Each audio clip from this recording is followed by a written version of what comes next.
प्रदीप पाणिग्राही समर्थकों मध्य खुशी लहरी पांचटी ठकेई मामलें निर्दोष सब्यस्त कले मान्यवर कोर्ट। पूर्वतन गोपालपुर विधायक तथा ब्रह्मपुर सांसद डॉक्टर प्रदीप कुमार पाणिग्राही नाम गोलंथरा और बैद्यनाथपुर थाने होता 5 कोटी ठकेई मामलें शुणाणी कर मान्यवर जेएमएफसी ग्रामांचल कोर्ट आज समस्त केस रे सांसद प्रदीप पाणिग्राही निर्दोष खलास करछन्ते। गत बीजेडी सरकार अमल श्री पाणिग्राही टाटा कंपनी रे चाकरी करदेवा नाम ठकेई कर 2020 और 2021 मसीह गोलंथर और बैद्यनाथपुर थाना 5टी मामला रुजु होता। तेबे सरकारी चापरे मामला रुजु करथिबा सहित प्रदीप सहित कौन अर्थ कारबार होई नथिबा अभियोगकारी माने अदालत रे बयान देथिबा तांको वकील दीपक पट्टनायक कहचंती। तेबे गतकाली 2टी मामलें अदालत शुणाणी करी तांको निर्दोष सब्यस्त करथिबा बेले आज अन्य 3टी मामलार शुणाणी करी कोर्ट प्रदीप निर्दोष दर्शाई। मान्यवर कोर्ट को राय प्रकाश पाइबा पर प्रदीप समर्थकों मध्य खुशी लहरी खेली जाइछि। बाण फुटाई मिठा बांटी खुशी मनैथिले प्रदीप सेना। सत्यर जय होइछि बोली प्रदीप वकील असित शतपथी कहिसंती।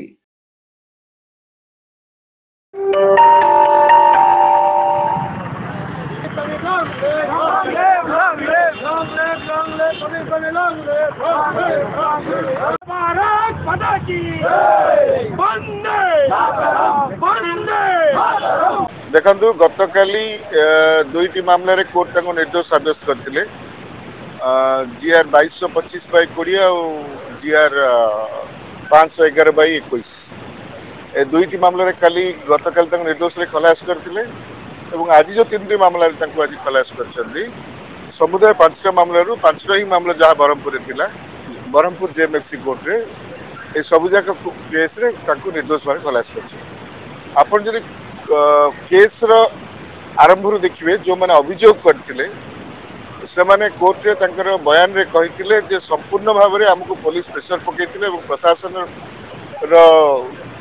चापरे आम केस देलु से जड़े अभियोगकारी कहते पूर्वतन आईजी चैम्बर रे बसई गोटे सीनियर ऑफिसर 30-40 जन रही प्रेसर पकड़ साइन करते स्पष्ट अनुमान करे जे संपूर्ण भाव यह राजनैतिक षड्यंत्र शिकार होते प्रदीप पाणिग्राही जेहेतु साक्ष्य प्रमाण किसी नथिला जो एविडेंस रे कौन बेस ही नथिला से केस तिष्टि पारानी एवं से कोर्ट निर्दोष बोली खलास कले। देखो प्रदीप पाणिग्राही टोटाल 5टी केस थिला।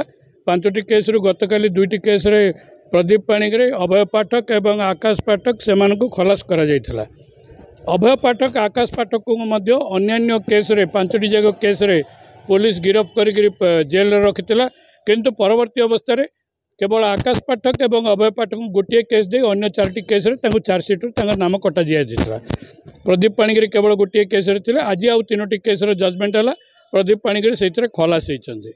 आपण बर्तमान जानिथिबे जे गत सरकार रे बिजु जनता दल जो सरकार रे थिला से समय प्रदीप पाणिग्राही को दलरू बहिष्कार करा जायतिला।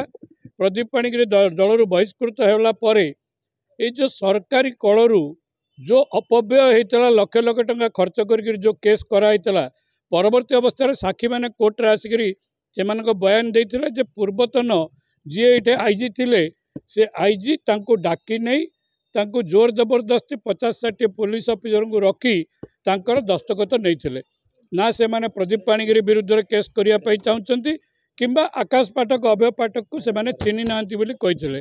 सही एविडेंस आधार रे कोर्ट समस्त केस रे प्रदीप पाणिग्राही अभय पाठक एवं आकाश पाठक को निर्दोष रे खलास करछन्ती।